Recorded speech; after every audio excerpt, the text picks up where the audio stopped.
мојот избор за вршител на должност на председател на Движење Беса, од вчера имам сериозни закани по живот за мене и моето семејство. Јас ги поздравувам сите лица кои ми се закануваат и истите се веќе пријавени во полиција. Преку нив се препознаваат и рака што го дофрлува каменот и ја крие раката.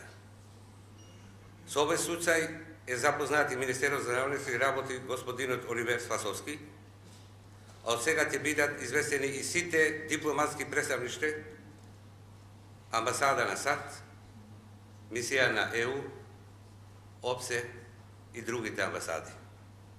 Сепак, јас сум тука да им кажувам на сите дека мојот должност на пратеник сум ја прифатил, бидејќи сите знаат точно и јасно кој ги добил гласовите за Движење Беса во Тетово.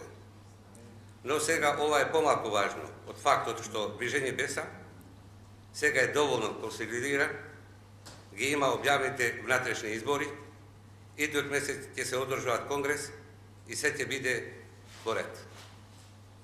Јас, освен мојот интелектуален и професионален дигнитет, денес ги представувам и моите гласачи, но и Движење Беса, воопшто, па затоа ги замолувам сите кои нарачуваат такви закани, да знаат дека се овие нити може да ми колебуваат, ниту да ме спречат да ја вршам мојата должност честно и доследно.